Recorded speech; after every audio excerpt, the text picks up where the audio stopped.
Halo Sobat Agribisnis, selamat datang kembali di Agricast Unda, suara agribisnis, cerita dari masa depan. Bersama aku, Seviana Nur Ramadhani, selaku host. Saya Yuliana Agustina selaku co-host. Jadi di episode kali ini itu sangat spesial ya, karena di episode kali ini kita kedatangan tamu yang sangat istimewa sekaligus sebagai tamu kehormatan, yaitu Rektor Universitas Darwan Ali, Dr. Wendy Kesuma. Bersama beliau, kami ingin berdiskusi tentang bagaimana sih kampus itu mendukung mahasiswa-mahasiswanya untuk selalu berkembang, berprestasi, dan aktif di kegiatan kemahasiswaan. Betul sekali. Selama kuliah tentu banyak teman-teman yang penasaran nih. Sebenarnya seberapa besar sih perhatian kampus terhadap organisasi mahasiswa, pengembangan minat dan bakat, hingga kesempatan bagi mahasiswa untuk terus berprestasi. Nah, semua itu akan kita bahas langsung pada episode kali ini. Jadi kami ucapkan selamat datang kepada Bapak Dr. Wendy Kesuma di Agricast Unda. Terima kasih untuk Bapak Dr. Wendy Kesuma karena telah meluangkan waktunya mendatangi Agricast Unda ini. Apa kabar Pak? Halo, kabar saya baik banget. Sebelumnya saya ingin menyapa para sobat agribisnis. Halo, makasih sudah ngundang saya di Agricast Sunda. Sama-sama, Sama-sama Pak. Pak. Alhamdulillah, sebelum masuk ke pembahasan utama, mungkin Bapak bisa menyapa terlebih dahulu Sobat Agribisnis dan menceritakan sedikit nih tentang perjalanan Bapak hingga dipercaya memimpin Universitas Darwan Ali sekarang. Oke, baik. Jadi kalau perjalanan karir saya, kalau selaku dosen, saya dosen mungkin 13-14 tahun sudah. Dari awal memang di kampus Sunda. Tapi sebelumnya itu saya sambil kuliah S1, S2, S3, saya tuh karirnya banyak di industri sebenarnya. Pertama, itu saya sebagai auditor di perusahaan multinasional, ya, yang ada kalau setiap kali mau bulan puasa ada naga putih masuk kaleng, nah itu ya. Terus saya ada kerja juga di bank multinasional, ya, sebagai kredit analis juga pernah. Saya juga pernah kerja di perusahaan consulting. Waktu itu saya jadi konsultan untuk menggabungkan 3 perusahaan farmasi punya pemerintah pusat. Saya lulusan S3 di UI, bidang ilmu manajemen. Mungkin itu kali ya. Itu perjalanan dari Bapak lulus kuliah, dari pertama kali bekerja sampai menjadi dosen itu, gitu Kak? Kalau waktu dosennya, waktu selesai S2 saya langsung jadi dosen. Selesai sambil S3, saya di sini juga ngajar dan jadi auditor di sini, di kampus. Sekitar 3 tahun, baru habis itu jadi rektor setelah S3 selesai. Berarti pertama kali menjadi dosen langsung di Universitas Darwan Ali ini, Pak? Yes, betul banget. Betul sekali. Pak, kalau berbicara tentang mahasiswa nih, Pak, tentu nggak hanya soal perkuliahan di dalam kelas saja ya, Pak ya. Karena coba kita ulur kembali kalau misalnya menurut Bapak nih, Pak, seberapa penting kegiatan kemahasiswaan ini dalam membentuk karakter dan kepemimpinannya mahasiswa itu sendiri, Pak? Penting banget, ya. Penting banget tuh kayak gini, di ruang kelas, kita sama dosen, mahasiswa ya sama dosen, diajarkan hard skill. Diisi otaknya, dijaga logikanya, cara berpikir benar, dan lain-lain. Tapi itu nggak cukup, ya, nggak cukup. Perlu keluar untuk ngasah soft skill. Nah, dan soft skill ini yang jauh lebih penting di era AI sekarang. Ya. Betul sekali. Betul. Sekarang semua jawaban bisa dapat kita dari AI. Tapi soft skill, negosiasi misalnya, komunikasi, kepemimpinan, nggak bisa didapat di dalam kelas. Ya. Betul, Pak. Mungkin bisa lah lewat presentasi, tapi presentasi kan singkat. Jadi tetap harus keluar gitu. Karena ketika kita ikut misalnya UKM, ikut BEM, itu simulasi dunia nyata sebenarnya. Di dalam tuh pasti ada konflik nanti. Ya. Betul. Dalam kelompok apapun itu ada konflik, bagaimana kita ngelolanya. Nah itu jarang kita belajar di dalam kelas. Ya ada juga sih waktu kita kerja kelompok. Kan kadang-kadang ada yang nggak ikut misalnya. Tapi kalau di luar, itu tadi simulasi dunia nyatanya tuh ada di luar gitu ya. Dan juga ini sih, jangan cuma ngejar IPK lah ya. Betul sekali sih. Nah, itu. Pengalaman di Jangan kampus. cuma di dalam kelas doang ya Pak. Jangan pinter cuma ini. dalam kelas ya. Kalau cuma ngejar IPK, ya nanti banyak hal yang kurang ya. Termasuk kecerdasan emosional juga kurang. Dikit-dikit nanti cepat marah, ngambil keputusan gak rasional dan lain-lain. Itu sih. Baik, Pak. Seperti yang kita dengar tadi barusan, berarti organisasi dan berbagai aktivitas mahasiswa bukan sekedar kegiatan tambahan ya, Pak, Betul. tetapi juga menjadi bagian penting dari proses pembelajaran mahasiswa. Lalu, Pak, bentuk dukungan apa saja yang selama ini diberikan Universitas Darun Ali agar mahasiswa bisa aktif, berkembang, dan berprestasi? Saya kasih 3 jawaban lagi ya. Tadi kan 3, sekarang saya kasih 3 lagi. Pertama dari sisi kebijakan dulu. Jadi kalau di kampus Unda, semua lomba itu pasti dibayarin sama kampus. Kita biasanya collab sama BEM, jadi kita bayarin. Kecuali uang makan ya. Tapi semua yang lain, biaya pendaftaran misalnya lomba berapa, 500.000, sejuta kita bayarin semua. Gitu. Ada seperti lomba duta-duta segala macam, perlu make up, mungkin perlu sewa baju segala macam, itu kita bayarin semua. Itu dari sisi kebijakan ya. Jadi karena kita memang pengen mahasiswa itu dapat ilmu bukan hanya di dalam kelas tadi. Semuanya di luar itu juga ilmu. Yang kedua, kita kasih pendampingan dosen. Ya. Jadi setiap kali ada mahasiswa yang ingin lomba tertentu, walaupun lombanya masih nanti-nanti, kita kasih dosen pendamping. Gitu. Supaya mereka ya lebih tinggi lah kemungkinan untuk berhasil, menang, dan berprestasi. Nah yang ketiga fasilitas. Betul. Jadi harusnya kalau mahasiswa Unda tahu aja, kita fasilitas penuh banget ya. Kalau konteksnya buat agri terutama nih misalnya kita punya pabrik kelapa sebenarnya. Itu silakan aja dipakai. Termasuk ruang podcast ini, siapa aja boleh pakai mahasiswa ya. Terus habis itu ini barusan P2MW itu kan anak agri juga tuh yang Betul, dapat. Pak. Iya Pak. Nah, itu sama. Listrik kampus dipakai. Kita kasih warehouse juga, gudang, kita kasih lapak juga for free, semuanya gratis. Betul sekali. Jadi kalau 3 itu tadi, kebijakan, pendampingan, sama fasilitas. Gitu. Selanjutnya nih Pak, tadi sepertinya sudah dijelaskan banyak ya Pak sama Bapak tadi. Selanjutnya itu terkait kalau misalnya mahasiswa Universitas Darun Ali itu ingin kembali mengikuti kompetisi atau seperti pengabdian kepada masyarakat tuh Pak. Nah, bagaimana peran kampus lebih banyak memfasilitasi mereka agar kegiatan tersebut itu berjalan dengan lancar agar mahasiswa-mahasiswa itu bisa mendapatkan peluang-peluang yang sebenarnya tuh harusnya mereka dapatkan ya Pak.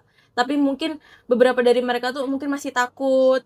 Bagaimana cara kampus mendorong mereka agar mendapatkan peluang tersebut Pak? Oke, selain yang tadi ya, Iya Pak. lomba dibayarin, pendampingan, fasilitas.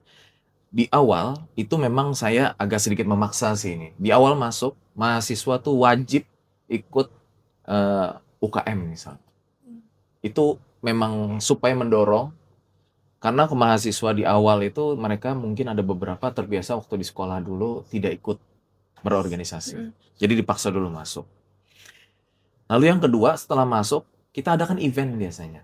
Ya, dari kampus kita suntikan event, entah yang paling pertama begitu BEM misalnya nih pertama kali langsung ospek dikelola oleh BEM. Betul. BKKMB Betul. ya.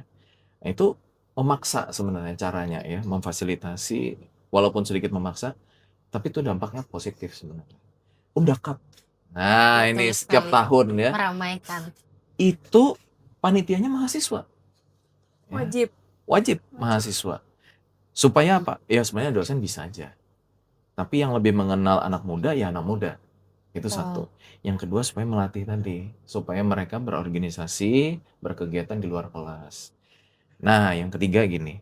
Saya memandang kampus itu sebenarnya seperti wadah saja. Orang tua menitipkan anaknya, memberikan amanah, mudah-mudahan anaknya sukses. Kampus itu wadah untuk mereka dapat jalan hidup. Jadi kita banyak kerjasama. Kerjasama dengan pihak luar. Contoh misalnya ya, kesempatan magang. Kesempatan magang sama 3 bank besar kita sudah pegang. Bank Mandiri, Bank BRI, sama Bank BNI. Ini mereka bertiga berjanji untuk merekrut dari kampus Unda contohnya. Jadi kalau ada yang mau berkarir di bank misalnya itu bisa. Tapi nggak cuma bank ya, ada banyak mitra jangka panjang sudah dengan BPJS, dengan perusahaan-perusahaan swasta lain ya, entah itu di tekstil, entah itu di perkebunan sawit, entah itu di pertambangan, sampai ke alat berat, spare part segala macam tuh ada lengkap semua. Ya. Sehingga mahasiswa tuh begitu dia masuk, mereka punya experience lebih tadi, namanya MBKM. Ya. Jadi di MBKM itu kita ada 1 tahun 2 semester, mahasiswa tuh keluar kampus, benar-benar keluar kampus gitu. Mereka nyicip dan setelah itu biasanya mereka berubah sih. Jadi sebelum itu ya, Bapak cerita sedikit. Sebelum itu mereka pas MBKM pertama, gimana MBKM? Aduh, ada yang nangis, ada yang mau kabur. Baru kali ini Pak capek banget katanya kerja. Ternyata kayak gini ya gitu. Tapi setelah 1 semester gimana? Oh, udah biasa, Pak. Udah oke katanya. Sudah terbiasa. Udah terbiasa. Nah, itu tadi. Jadi ada yang terkesan memaksa memang, tapi banyak juga kesempatan kita kasih lewat jalur kerjasama dan MBKM. Gitu. Betul sekali. Nah, kita sudah mendengarkan dengan seksama ya teman-teman bahwasannya sesuatu hal yang memaksa itu terkadang tidak terlihat buruk, tetapi kita melihat juga dari sisi positifnya ya teman-teman. Dan juga itu berdampak juga untuk mahasiswa ya teman-teman. Nah Pak, kalau boleh tahu nih Pak, apa harapan Bapak terhadap organisasi kemahasiswaan di Universitas Darun Ali agar kedepannya semakin memberikan dampak positif bagi kampus maupun masyarakat luar, Pak? Oke. Kampus tuh punya visi. Salah satu visinya tuh adalah kita harus jadi kampus yang berdampak. Sebaik-baiknya kampus, itu adalah kampus yang kalau ada, masyarakat sekitarnya tuh dapat dampak positif. Kalau ada kampus di situ tapi masyarakat semuanya susah, ya itu buat apa ada kampus itu? Itu salah satu visi. Jadi saya pengen menularkan, saya pengen dorong ke UKM dan BEM untuk ikut barengan gitu ya, menyukseskan visinya kampus. Jadi nanti tahun ini, setahun ke depan, itu nanti banyak BEM dan UKM kami libatkan untuk membangun desa mitra. Jadi kita nanti bekerja sama dengan beberapa desa. Jadi ceritanya tuh desa binaan dari kampus Unda. Nah itu nanti mahasiswa ikut di dalamnya. Kita kasih project, ikut di dalam pengembangan desa tersebut, sehingga nanti kelihatan, oh ini desa yang dibangun mahasiswa Unda, hasilnya gini loh. Gitu ya. Kita mungkin tidak perlu banyak, spesifik banyak desa. Mungkin 1 prodi 2 mungkin gitu ya. Tapi kelihatan nanti, oh ini yang dari Agri, desa A dan desa B berkembang pesat banget, kelihatan gitu ya. Jadi harapan saya di situ, nanti kita bikinkan programnya, kita nih udah mulai nih kerjasama, nyari desa-desa yang komit, mau nerima mahasiswa kita, nah itu nanti kita collab-kan. Jadi kuncinya di kolaborasi antara mahasiswa sama kampusnya. Betul. Lalu Pak, kalau tadi kan tentang mahasiswa sama kampusnya Pak. Lalu sekarang itu hubungan antara mahasiswa dengan masa depan mereka kan Pak. Bagaimana menurut Bapak nih, pandangan Bapak, kualitas mahasiswa seperti apa sih yang bagus dan memungkinkan layak untuk di dunia pekerjaan nanti Pak? Oke. Saya cerita untuk tahun 2030 kali ya. Oke, boleh Pak. Jadi kan ini 2026 kalau masuk berarti kan lulusnya 2030. 2030 itu dunia nanti sudah banyak perubahan. Terutama AI sih. Betul sekali. Terutama AI. Jadi yang paling penting, paling utama, mahasiswa tuh harus selalu belajar. Itu nomor 1. Jadi kalau mahasiswa cuma berharap belajar waktu dia kuliah stop, nggak bisa. Tadi ya, belajar tuh nggak cuma dari buku, nggak cuma dari semua bisa ya. Dari sosial media kita bisa banyak belajar juga, dari interaksi di masyarakat kita bisa belajar juga. Tapi yang paling penting harus siap dan mau belajar. Itu nomor 1. Nomor 2, AI tadi. Jangan ketinggalan, harus bisa sebanyak mungkin. Sekarang saya, ya ampun ya, saya tuh setiap kali dulu waktu sekolah SD, disuruh menggambar, gambarnya gunung terus. Nggak bisa gambar yang lain. Nilainya ya jelek terus gitu. Tapi sekarang diminta bikin poster misalnya, masukin ke AI, 5 menit jadi, dan itu bagus banget. Ya. Jadi AI harus bisa AI. Dari sejak kuliah pun harus jago pakai AI. Gitu ya. Yang ketiga, nah ini juga nggak kalah penting. AI itu nggak bisa semua juga. Manusia itu harus bisa memahami perilaku manusia. Nah, jadi 3 itu ya. Belajar terus, AI harus bisa. Yang ketiga adalah memahami perilaku sesama manusia. Kalau 3 ini bisa, harusnya sih sukses dalam hidup. Apa yang dimau bisa didapat. Itu sih harapan saya. Masih ada juga mahasiswa yang ragu nih Pak, sepengetahuan saya di luaran sana ya, ragu untuk aktif berorganisasi karena mungkin takut prestasi akademiknya tuh menurun. Nah, bagaimana pandangan Bapak mengenai hal tersebut Pak? Seperti yang sudah dijelaskan Bapak tadi mengenai soft skill, hard skill yang harus dikuasai ya. Nah ini pertanyaan lebih ke organisasi ini Pak. Ini menarik ini, pertanyaan menarik. Karena kita lihat dari data aja kali ya. Boleh Jadi kalau kita lihat dari data dari mahasiswa Unda ya, Iya, Pak. itu ada IPK misalnya ya sama organisasi. Mahasiswa yang IPK-nya cum laude itu mereka lulus 3,5 ke atas. Itu yang termasuk berprestasi tinggi tadi ya. Itu kebanyakan mereka justru berorganisasi selama berkuliah. Minimal 4 semester gitu. Jadi kalau ada stigma lah ya, semacam, wah nanti kalau aku berorganisasi nggak punya waktu buat belajar. Gitu. Justru itu keliru. Karena kita bisa belajar dari manapun. Sekarang ada AI, kita belajar jauh lebih cepat. Jadi justru yang membedakan kita antara kita bagus sama enggak, itu kebanyakan adalah soft skill yang kita dapatkan dari luar. Itu datanya. Ya. Jadi jangan ragu untuk berkegiatan di luar, berorganisasi, banyak-banyak hubungan yang positif ya di luar kelas, itu bagus banget. Udah sangat termotivasi sekali sebenarnya Pak dengan motivasi yang Bapak sampaikan tadi, tapi ini terakhir Pak. Terkhusus untuk teman-teman Agrikes Unda atau di luar Agrikes Unda yang menonton nih Pak, kami ingin meminta sedikit mungkin pesan dan motivasi lanjutan lagi yang ingin Bapak sampaikan kepada seluruh mahasiswa Universitas Darun Ali, agar terus semangat belajar, aktif berorganisasi mungkin, terus terjun ke masyarakat untuk sekaligus mungkin bisa bermanfaat juga untuk banyak orang. Bagaimana Pak? Oke, saya singkat saja ngasih motivasinya ya. Oke Pak. Jangan hanya jadi daun yang pasrah pada arah angin, tapi jadilah tangan yang menanam perubahan dengan yakin. Wah, luar biasa sekali ya. Ya. Wow. Motivasi.